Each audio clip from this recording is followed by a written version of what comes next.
បាទជំរាបសួរបងប្អូនបាទថ្ងៃនេះខ្ញុំនាំអារម្មណ៍បងប្អូនមកទស្សនាជាមួយនឹងប្រភេទនិលភ្នំភ្លើងដែលភាសាបរទេសឲ្យឈ្មោះថា Obsidian Natural Obsidian in Cambodia បាទនេះប្រភេទនិលភ្នំភ្លើងឬក៏ Obsidian ដែលមាននៅក្នុងព្រះរាជាណាចក្រកម្ពុជាយើងបងប្អូនសាច់ស្អាតហាប់ណែនកាឌៀនបាទហើយនេះយើង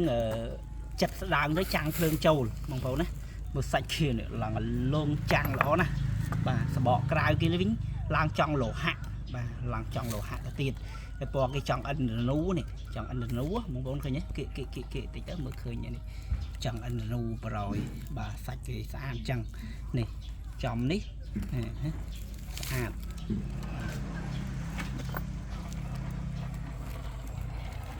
សាច់គេហាត់ណែនល្អបងប្អូនណាមើលចំទៅជាលោហៈសាច់នេះសារភេទអាចឆ្នៃបានធ្វើជាគ្រឿងអលង្ការឆ្លាក់តាំងស្អាតណាបងប្អូនបាទនេះធនធានធម្មជាតិដីខ្មែរយើងបាទសាច់គេឡើងច្បកបែបលោហៈអញ្ចឹងឯងសាច់គេឡើងកាឌៀនចឹងទៅបាទចាំឃើញចូលហ្នឹងមានដុំតូចដុំធំអីចឹងអានេះខ្ញុំជាមួយខ្ញុំដំយកបំណែកខ្លះចាំងភ្លើងឲ្យបងប្អូនទស្សនាឲ្យដឹងថាតើចូលភ្លើងមែនឬក៏អត់1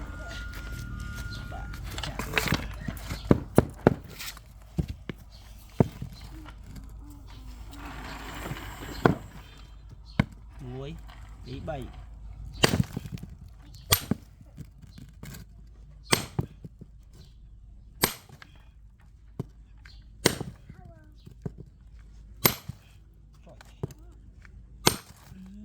អត់បែកចឹង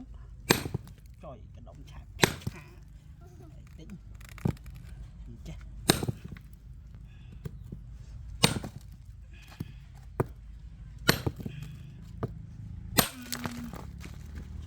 នេះច្រើនតែញួរមកបែកអើលូយនេះសាច់គេឡើងម៉ត់ខៃល្អបាទសាច់គេម៉ត់ខៃល្អណាសាច់នេះសិតតែអាចឆ្នៃទៅជាគ្រឿងអលង្ការកបិលជៀនខ្សែកបានទាំងអស់ហើយកម្រិតភាពរឹងគេគឺល្អបងប្អូនណាកម្រិតភាពរឹងគឺល្មមនឹងអាចប្រើការបានតែម្ដងបាទឥឡូវខ្ញុំទៅចាំងភ្លើងឲ្យបងប្អូនទស្សនាទាំងអស់គ្នាដោយសារនេះវានៅក្រោមពលឺអញ្ចឹងតែជាចាប់មិនសូវបានដឹង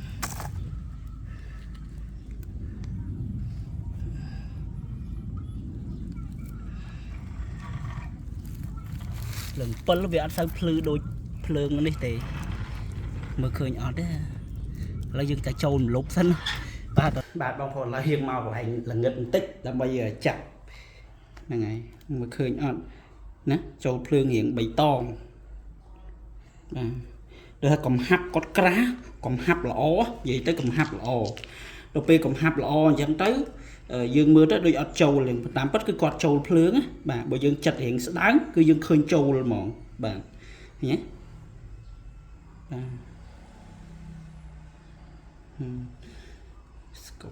បាទបងប្អូនខ្ញុំបានចាំងភ្លើងជូនបងប្អូនទស្សនាហើយ